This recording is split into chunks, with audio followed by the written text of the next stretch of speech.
Well, he was one of the few guys to ever get elected premier 3 times in this province. It's hard to do in a polarized province like BC, but as we all know, he wasn't able to finish that third term, hounded from his office, an object of, if not derision, I would say hatred by many British Columbians. Gordon Campbell, though, has done fairly well since leaving office last year, hasn't he? He's got the sweet gig as High Commissioner to the UK, and now he's getting an order of BC. This has riled up a lot of people. Now, let me just read this. This is from the webpage for the Order of BC.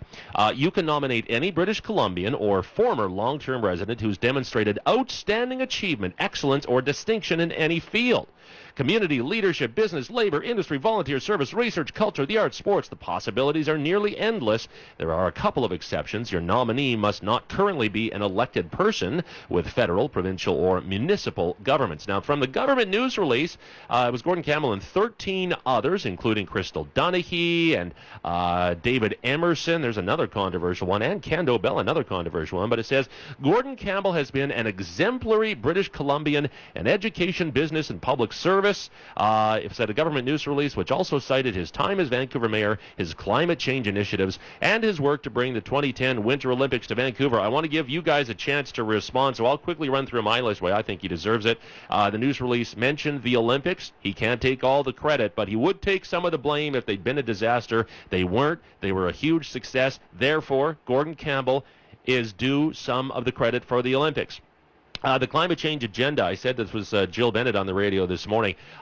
You can make the argument that the carbon tax hasn't actually reduced emissions, that people don't like paying that tax. However, Gordon Campbell, when he got religion on climate change, he took some incredibly bold steps. To actually bring in the continent's first carbon tax was very politically brave. The public sector in BC did become carbon neutral this year. They didn't make a big deal of it, I guess because it was a Gordon Campbell accomplishment, but that was the first jurisdiction in North America to actually achieve that. He attempted to start off a new relationship with First Nations. I believe that was heartfelt as well. You could also quibble about the fact that it hasn't resulted in any actual treaties yet, but at the time, I think there was a lot of hope that his government had turned the page. In terms of building stuff, well, he did build a lot of stuff, right? There's the Canada line, and again, I'm not saying he deserves all the credit.